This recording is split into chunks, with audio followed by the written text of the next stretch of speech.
So everything started a couple of days ago when my 8-year-old daughter had a ballet recital, and it was something that both my wife Hannah, 33 female, and I, 35 male, was supposed to attend. Unfortunately, I was down with the flu the day before the event and I could not make it. It was my wife who promised our daughter that she would go, and I thought that she would live up to that promise.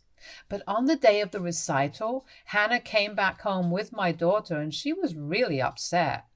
My daughter was angry, and my wife just seemed confused. And when I asked her what was going on, Hannah told me that our daughter was mad at her because she, for some reason, believed that she had not attended the event properly. I was a bit confused by the use of the word properly because this was something that was pretty straightforward. My wife had either attended and been there throughout, or she had not been there at all. But apparently, our daughter believed that my wife had shown up towards the end of the recital and hadn't even seen her perform. So it was quite pointless, and that's why she was upset with the both of us since we had promised her that we would show up, and then both of us did not. She said that she was more mad at her mom since I was still sick and I had an excuse not to be there. But her mother had promised her that she would watch her perform, and then she did not even show up. Hannah insisted that she had shown up and had even recorded her performance, but our daughter refused to believe it and kept saying that she had not been there. I did not know what to say because it was a weird argument. I wanted to take Hannah's side, but that would really hurt my daughter's feelings. And I did not want her to think that I didn't trust her just because she was 8. And Hannah kept saying that she had been there. Maybe my daughter just hadn't been able to spot her, but she sounded pretty sure of what she had seen. And she even mentioned that she had walked in around the time that one of her friends was performing as a tulip on stage. It was too specific for her to lie about something like that. And at one point, I started thinking that maybe our daughter wasn't actually lying. It was a tough situation because I didn't want to tell my daughter anything and then make her feel like we did not trust her, and neither did I want to doubt my wife just because our daughter was saying something she might have easily missed her mother in the audience earlier. So that day, I just didn't know what to say, and I told both of them to sleep it off and then we would discuss it in the morning since I was still pretty sick and I couldn't deal with all the arguments that moment itself. So for my sake, the two of them calmed down and ended their fight. The next morning, they were back on talking terms because my daughter is 8 once again, but I could tell that my daughter wasn't exactly pleased with the way things turned out the previous evening, and even though she was talking to her mother, she was kind of giving her the cold shoulder and had a bit of an attitude. She wasn't smiling the way she usually does when her mother makes her breakfast, and even when I came into the room, she did not seem very happy. She just appeared to be all gloomy. I could tell that she was taking it really hard because she thought that nobody had shown up for her, and this was supposed to be her first dance recital, so it was quite natural for her to be very upset about it. When I saw her like that, I decided that I had to do something about the situation. Hannah could not take a day off from work since she had an important meeting lined up that day, so she could not be a part of that day. But I had made up my mind that I wanted to cheer our daughter up, so I took a day off and told her that we would go out and have a day to ourselves so she could come back feeling much better.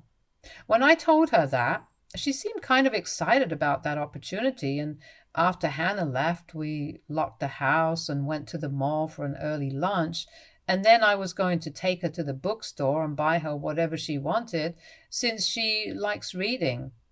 While we were together, it seemed like she had almost forgotten about the events of the previous night and was coming back to her old self. After lunch, we were getting ice cream, and then I asked her about what exactly had made her so upset the previous day.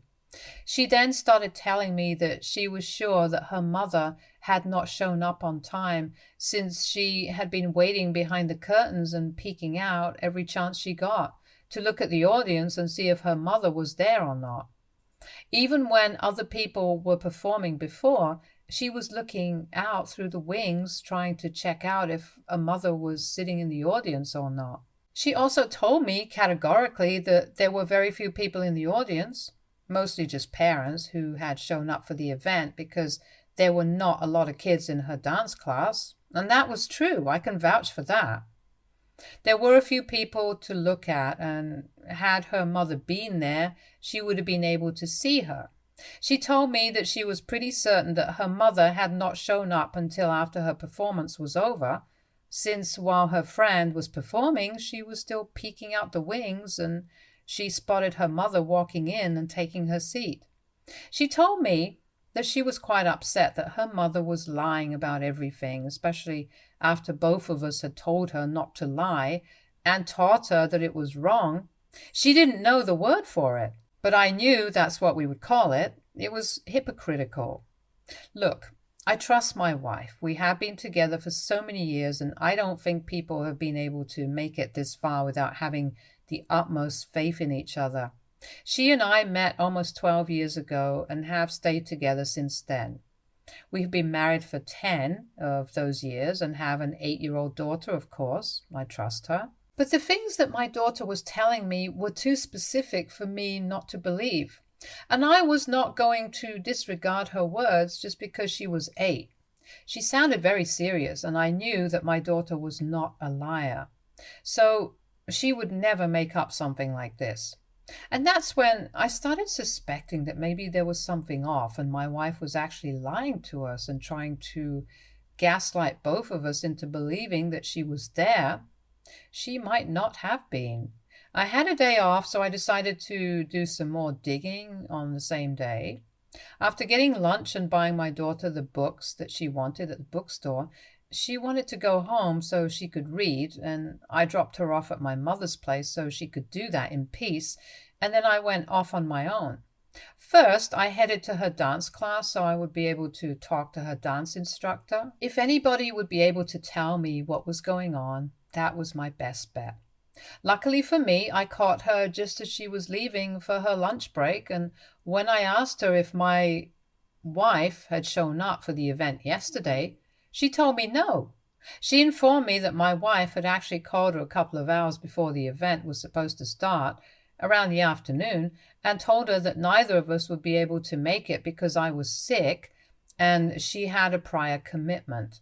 So she had not been able to attend, and the video that my wife had shown us had been recorded by my daughter's dance instructor herself, not by my wife like she had been claiming.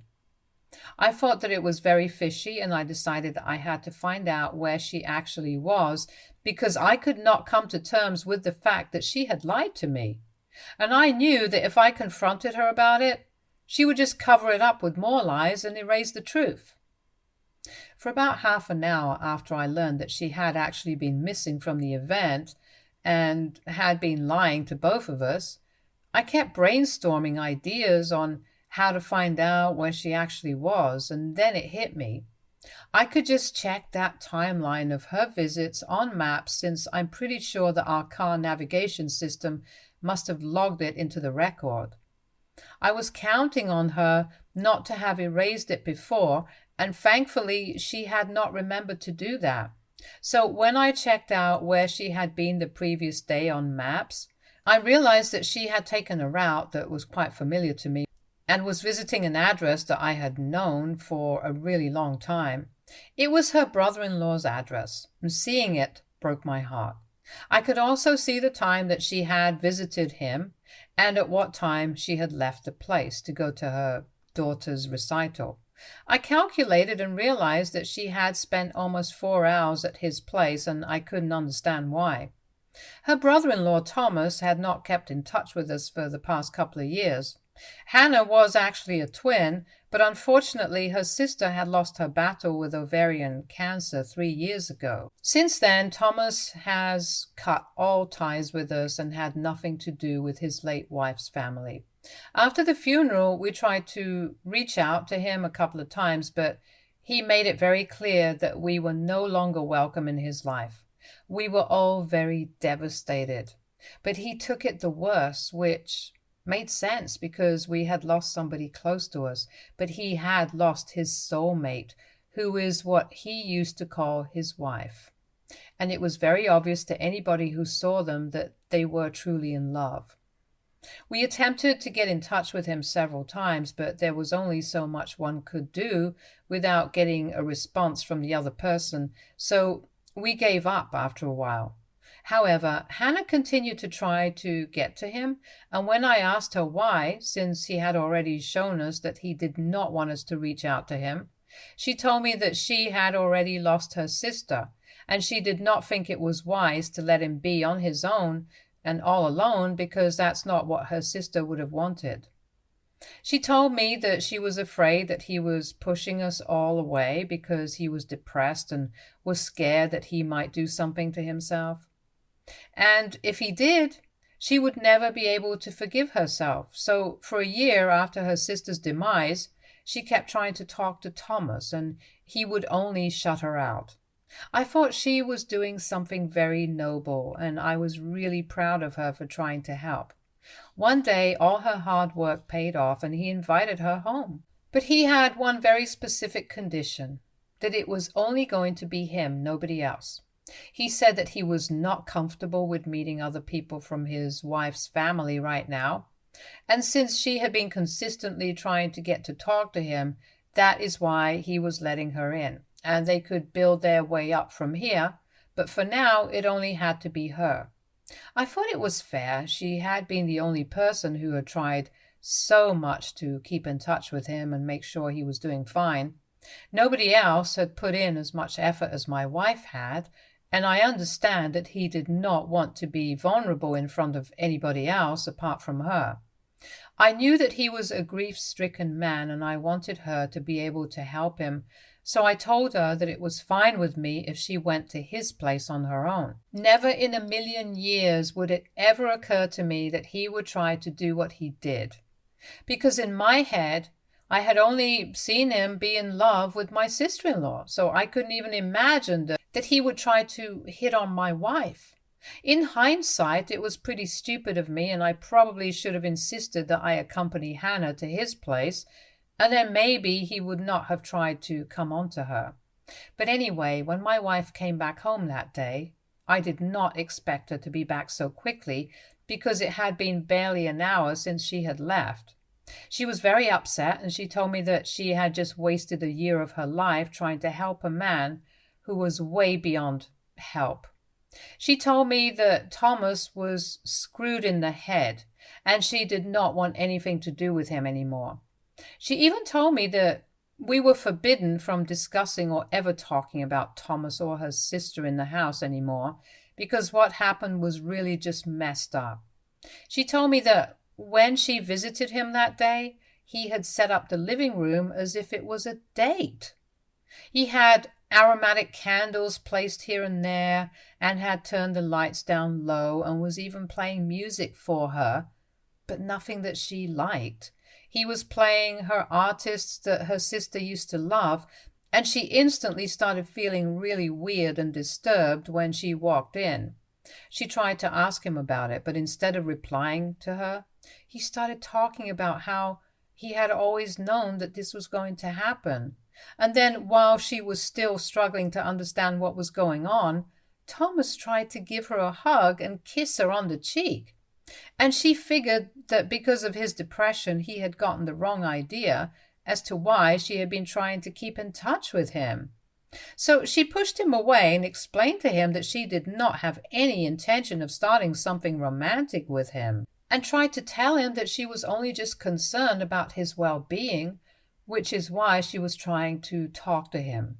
Instead of being embarrassed, he got upset and said that she had led him on and told her to get out because He'd really thought and even hoped during the course of his marriage to my sister-in-law that something would happen between him and Hannah.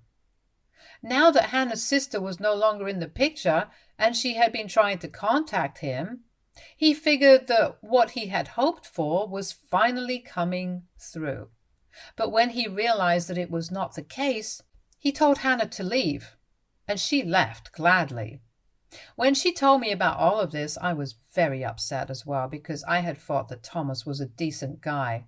And while he had been married to my sister-in-law, they had always seemed to be so perfect together that I would never expect something like this. Neither of us spoke about it to anybody else in the family because we were willing to cut him some slack since we figured that the death of his wife had affected him mentally. But after that, we did not try to talk to him ever again. And he did not reach out to us, not even to apologize. We pretended like he didn't exist, and that was how we coped with the situation.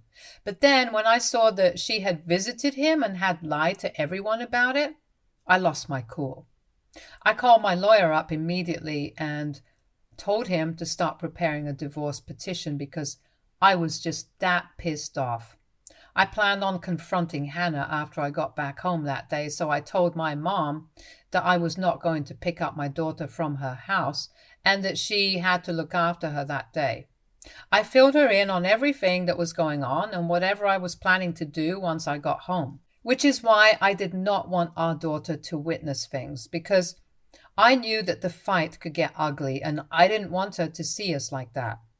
My mother agreed to watch her for one night, and my daughter was willing to spend the night at her grandparents' place anyway, so that was not much of a struggle for me. When I got back home, I was furious and I couldn't even focus on doing anything, so I just waited for Hannah to come back home from work. Around 5 in the evening, she finally came back home and was acting really casual, but I didn't beat around the bush and I confronted her as soon as she walked in the door and asked her if she had visited Thomas yesterday. She seemed very taken aback, and for a few seconds she did not have anything to say to me. And then she decided not to deny anything, but tried to explain to me that there was a reason why she had visited him, and she wanted me to hear her out. So I decided to hear her out, but she did not really have any real excuse, and that was a huge waste of my time, because all she said to me was that Thomas had invited her over a couple of days ago, and she had decided to visit him because a lot of time had passed since the last interaction, and she had figured that maybe he had changed over the course of the past couple of years and had become a better person, so he was inviting her to things. However, when she got there, he did apologize to her, but when she accepted his apology, he tried to confess his love for her and said that she belonged with him and not me. So this time she smacked him and then walked out of his house. I don't even understand why she thought that he had changed and was going to apologize to her genuinely, because even in the message that he had sent her, he hadn't mentioned anything of this sort. He had only said that he wanted to talk to her. She told me that she was stupid enough to think that he would mean his apology, and she did not want to tell me the truth because she felt like that would create a lot of unnecessary drama. And that's why she had lied to both of us. But she was sorry about it and wanted me to forgive her. I was very upset, and I told her that I did not want to speak to her and left. I packed a few of my things and have been living with my mother ever since. I'm still going through with the divorce, and she is devastated. She keeps begging me to come back because she doesn't think that this is something that we need to separate over. But I feel really betrayed and cheated. It's not just the fact that she lied to me. It's the fact that she tried to gaslight our daughter as well. And honestly, at this point, I don't even know if I can trust her about what she said went down at his place. I want to believe her, but it's just very difficult for me right now, and I don't know if a divorce is the right thing to do. But I'm really upset. My mother also thinks that while what she did was wrong, this is not something divorce-worthy since we have been together for so long, and even have a daughter together. So she suggested that we try marriage counseling, but I don't know if that's what I want right now. AITA for wanting to divorce my wife over one lie that she told me and my daughter. Update 1. Hi, I have been going through the comments and I realized that I might have been too hasty in making my decision about getting a divorce. I know some of you have said that there is nothing wrong with me wanting to end my marriage over one incident, but I think I want to give it another shot. It's not because I have suddenly realized how difficult life would be without my wife, but more because I have a daughter to think of, and this decision of mine is going to affect our entire family, not just me. So I have to quarantine accordingly, and I can't just do things for the sake of it anymore because I have to think about other people first, namely my daughter. It has been close to 1 week since I left my house, and I have been thinking about what I want to do next. It has been really difficult because I don't know how to explain it to my daughter, and she keeps asking questions about why we are not going home and why hasn't her mother come to see her yet.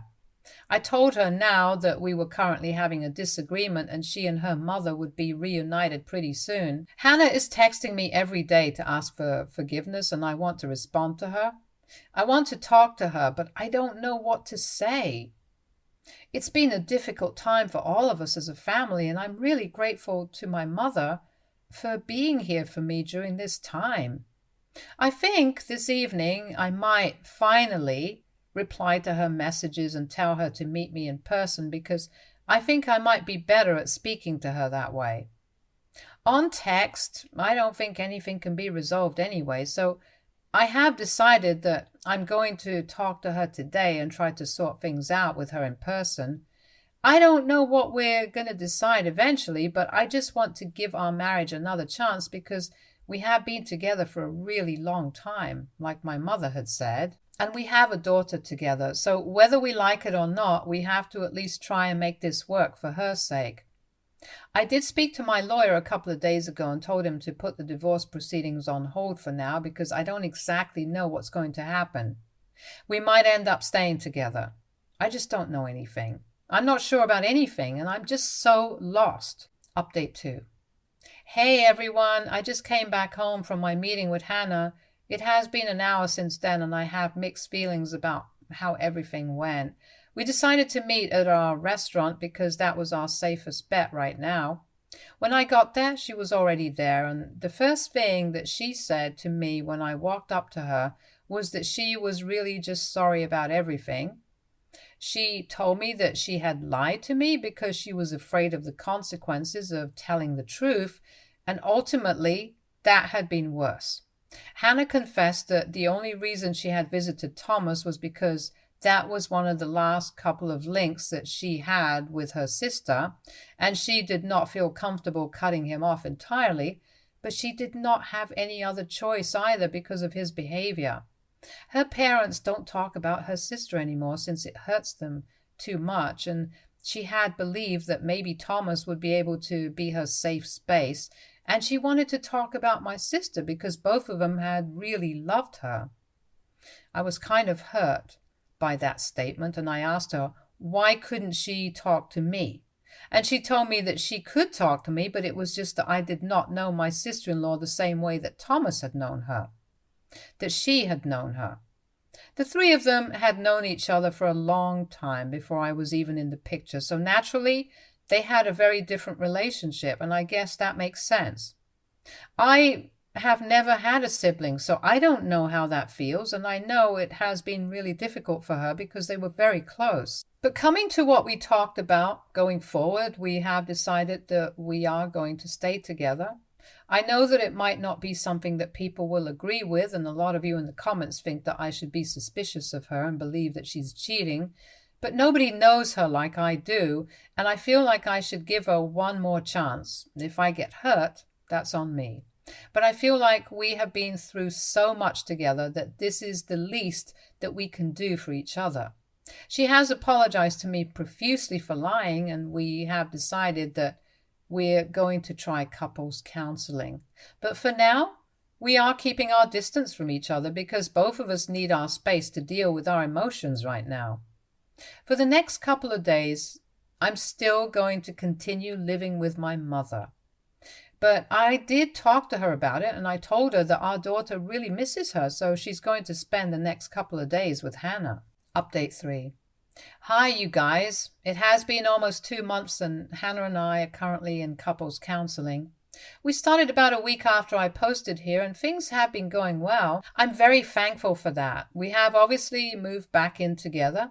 We just lived apart for a couple of days after my last post, and we slept in different rooms for the first few weeks, even after we started counseling. But we have been trying to get back on track with our marriage. It's been good.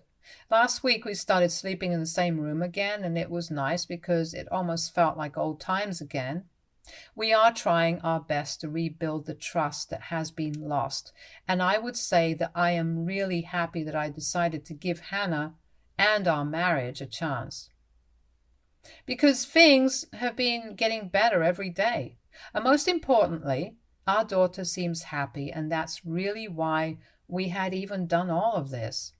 That was the goal, ultimately, to make sure that our daughter stayed happy. She does have some idea that we had been fighting a couple of weeks ago.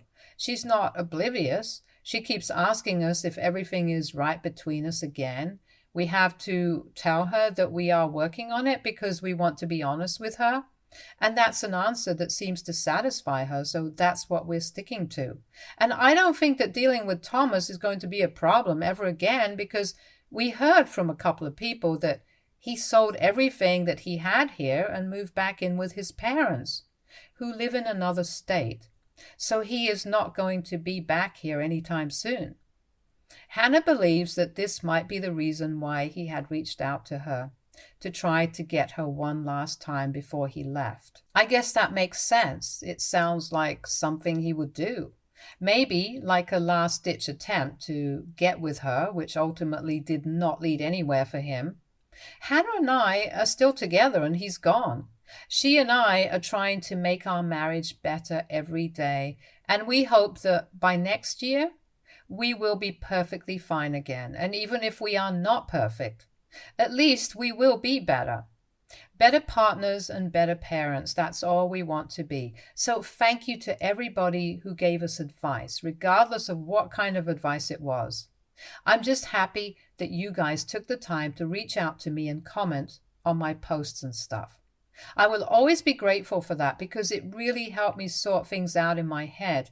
And if I hadn't done that, I might not have been with her today. So I think I owe you all one.